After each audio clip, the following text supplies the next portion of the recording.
Salut YouTube, les compagnons du DevOps, une chaîne sur YouTube qui accompagne tout ce qui concerne la culture, la méthodologie DevOps. Enfin là, pas la méthodologie, mais les méthodologies sous DevOps.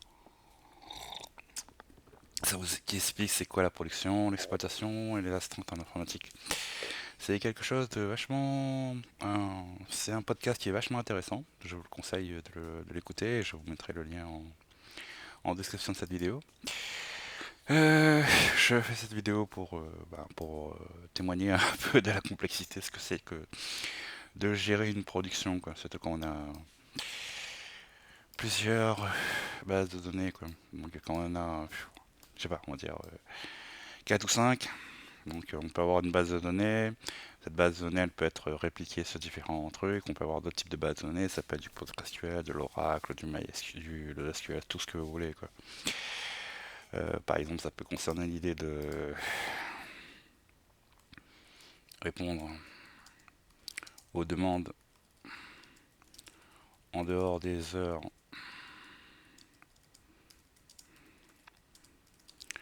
de bureau. Oui, oui, ça arrive, hein, c'est quelque chose qui arrive. Moi, des fois, ça arrive qu'on m'appelle à 2h, 23h parce qu'il y a un souci en production. Là, les bases sont en train de ralentir, donc il faut que j'intervienne, que je me connecte sur la prod, que je regarde un check rapide dans les logs. Donc il faut être réactif, avoir un esprit d'analyse. Une fois qu'on a compris ce qui se passe, après, on essaie de résoudre le problème le plus rapidement possible. Une fois que le problème a été résolu, ensuite, comme on est en production, on a un débrief direct. Alors le débrief, c'est quoi? C'est un meeting spontané avec les équipes IT, donc exploitation,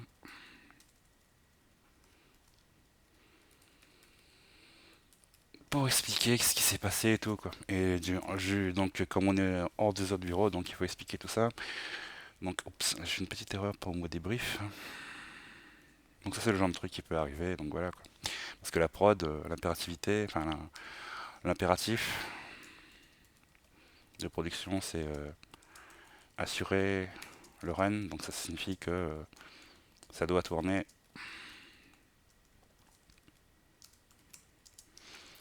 24 heures sur 24, quoi,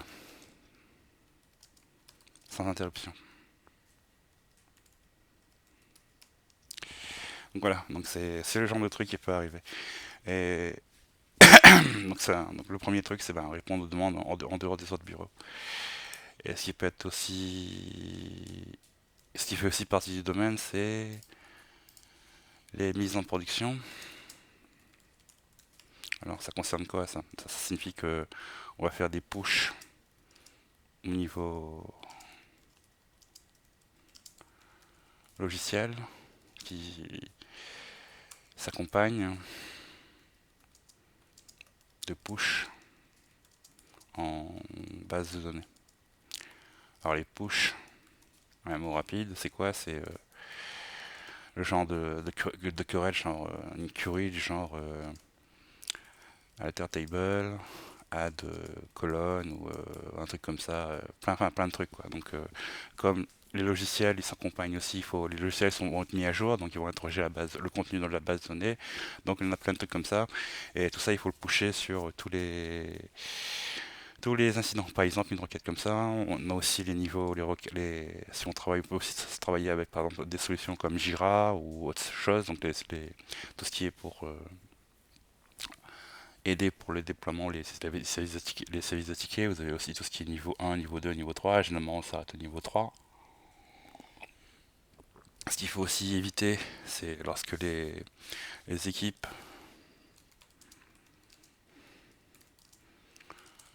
ont accès au monitoring. Là aussi, il faut avoir un certain esprit d'analyse. Alors pourquoi? Parce qu'en fait, des fois, c'est ce qu'on appelle un faux positif, quoi. Ça signifie qu'en fait,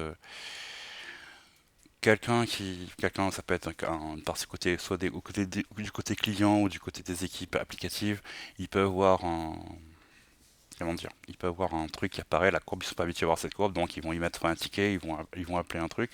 Donc en fait, c'est une chaîne qui remonte. Donc on passe du niveau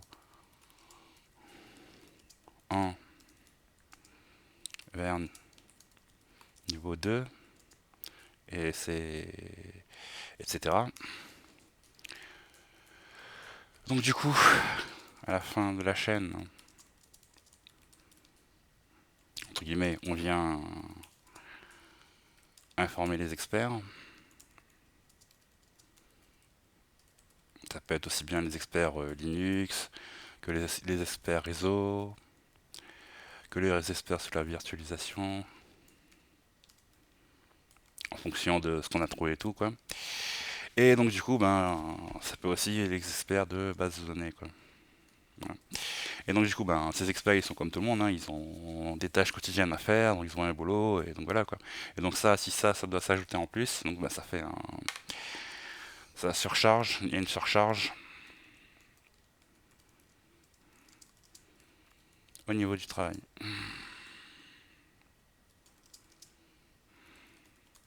Mais le gros souci, que ça surcharge en fait.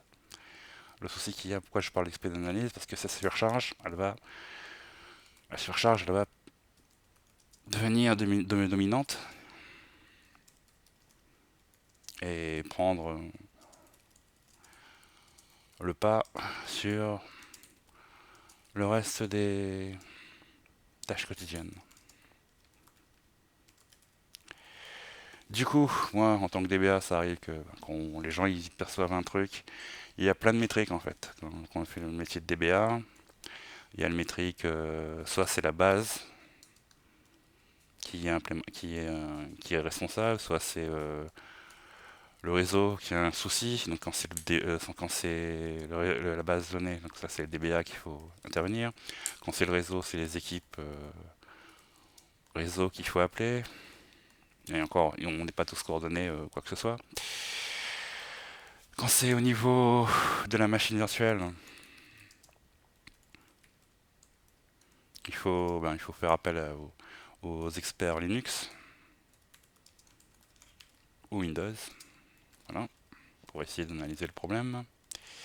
Le problème, c'est que malheureusement, ben, quand ça atteint un certain niveau d'alerte, ben, quand ça pète, quand c'est un faux positif, c'est là qu'on perd, hein. Il y a une perte de temps, quoi. Du coup, ben, le réflexe, moi par exemple, quand c'est en base de données et qu'on me dit qu'il y a un ralentissement au niveau de l'applicatif, au niveau des bases de données, ce que je fais, c'est que ben, je vais checker dans les logs,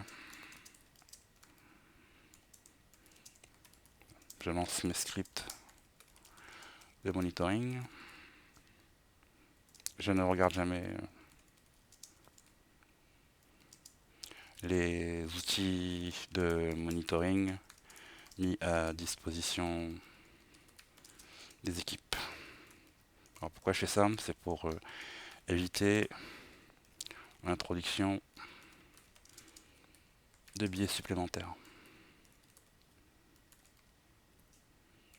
Voilà. Donc je me fie en priorité à mes propres biais.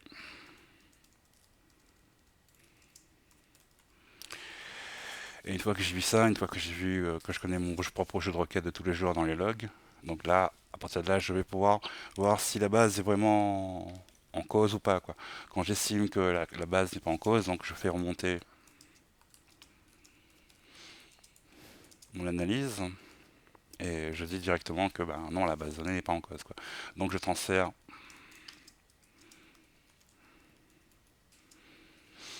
le ticket ou le souci soit à l'expert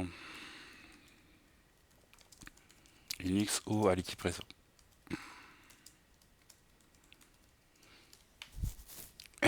Et aussi aux équipes infra.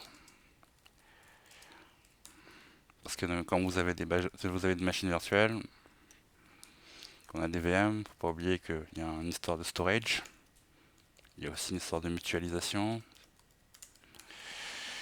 Donc il y a peut-être au niveau des bases de données, là où elles se partagent, là où elles sont stockées et tout, il peut y avoir une forte charge en écriture. Ouais, ça peut être plein de trucs, quoi. Donc voilà, quoi. Ce qui peut proposer, qui peut provoquer un ralentissement au niveau de la base. Ah, voilà, donc faut savoir regarder ce genre de choses. Ensuite, par exemple, j'ai un ticket me demandant de propager une requête SQL sur diverses tables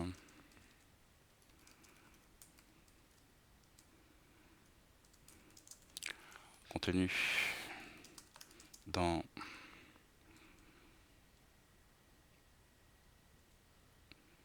des schémas PostgreSQL que je vais qualifier de génériques. Là, par exemple, il faut être un expert en shell scripting. Donc là, il faut être réactif parce que il faut savoir écrire des scripts shell rapidement. Bon, c'est juste un petit exemple.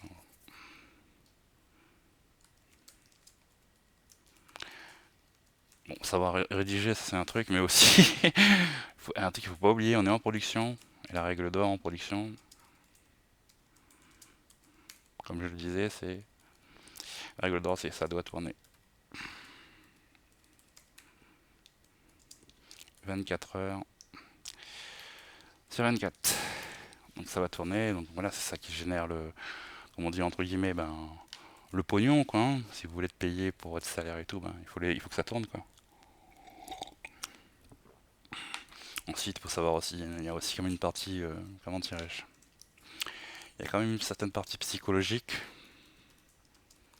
dans le métier, parce qu'en fait, on a beau avoir le savoir technique, on a beau avoir une expertise technique, aussi bien par exemple en base de données ou Linux. Il y a aussi un truc, c'est faut savoir écouter. Alors pourquoi c'est super important de savoir écouter? Parce qu'en fait, généralement, des fois, on a un esprit d'analyse assez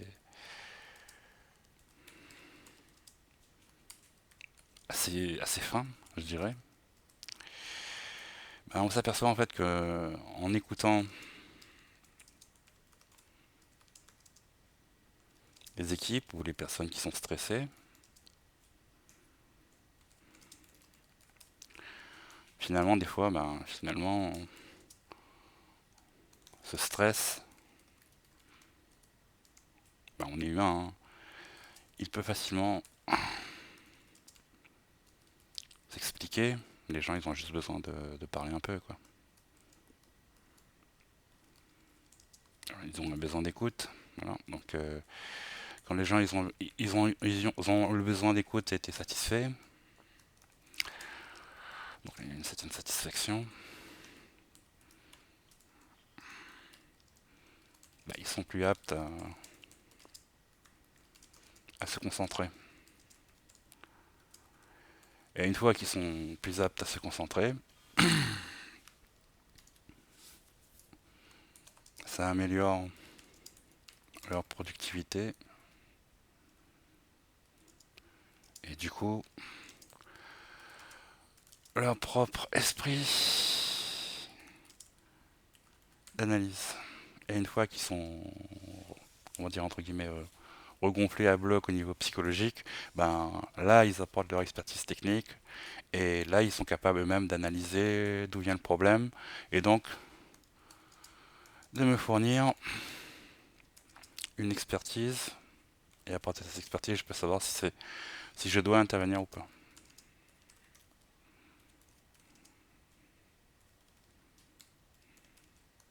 Et des fois juste l'écoute, au lieu de se jeter à corps et âme pour essayer de résoudre un problème technique sous base de données ou sous Linux, ben, des fois il suffit d'écouter, la personne elle prend juste 5 minutes pour expliquer et tout, donc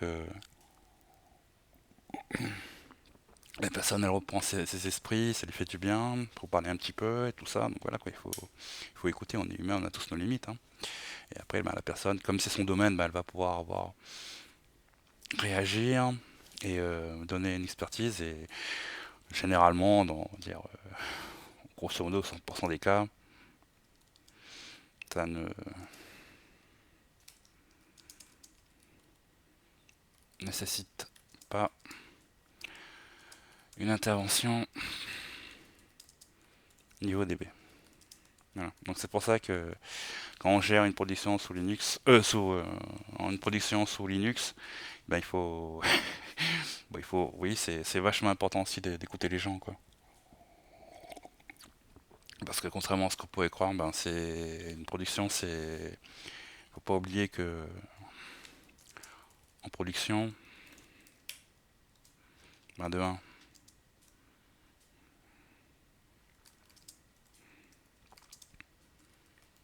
vous n'êtes pas seul,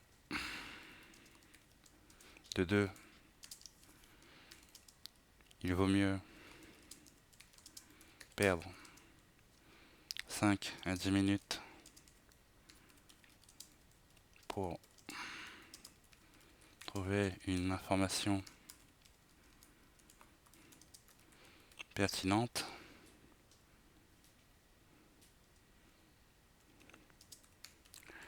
qui pourrait permettre de résoudre un problème que de se la jouer solo.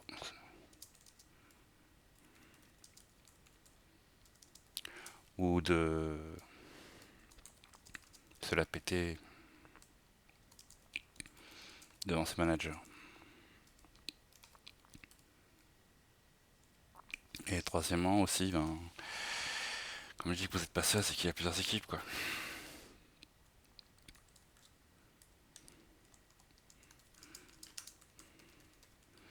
Il y a plusieurs équipes et donc voilà, il faut. Le gros souci quand il y a plusieurs équipes, c'est que ben l'information, ben, elle se perd facilement. Voilà, donc en production, ben, c'est ça, hein, la production, c'est on n'est pas seul, il y a plusieurs équipes, l'information elle se perd facilement, donc faut pas hésiter à perdre 5-10 minutes pour aller chercher. Et aussi un truc très important, ne pas avoir honte de montrer ses limites. Moi, il y a un niveau applicatif, je suis incapable, parce que je suis incapable de tout connaître au niveau applicatif, donc je préfère dire d'entrée, je ne sais rien, pour montrer mes limites, et poser des questions, même si elles paraissent, entre grosses guillemets, stupides. Parce que des fois, quand on pose des questions au premier abord stupides, quand on connaît pas trop le truc, qu'on on va aller voir l'expert, ben on lui présente directement, voilà, on dit on sait pas, ben, il n'y a aucune honte à avoir, quoi, faut pas avoir de honte et il faut assumer, quoi. Je pose des questions, pas pour embêter les gens, je sais que moi aussi j'aime pas trop qu'on me pose des questions là-dessus, mais d'entrée, si vous dites que vous savez pas, mais que vous posez des questions pour essayer de comprendre, parce que des fois le fait de poser des questions, ça peut vous ramener à votre propre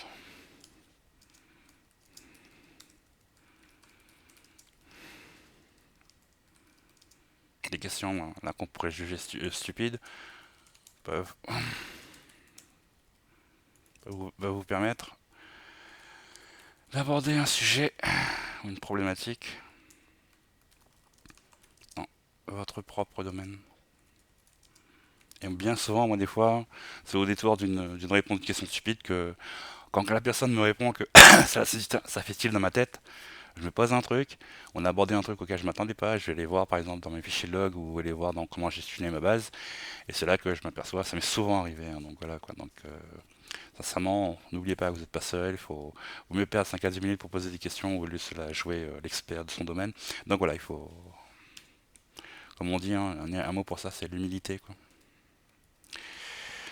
Voilà, donc c'était juste des petits trucs en plus par rapport au podcast que j'ai vu, que je vous conseille vivement de aller regarder, qui est vachement très intéressant. Voilà, voilà. Merci à vous d'avoir regardé cette vidéo. Ciao, c'était Airboxer.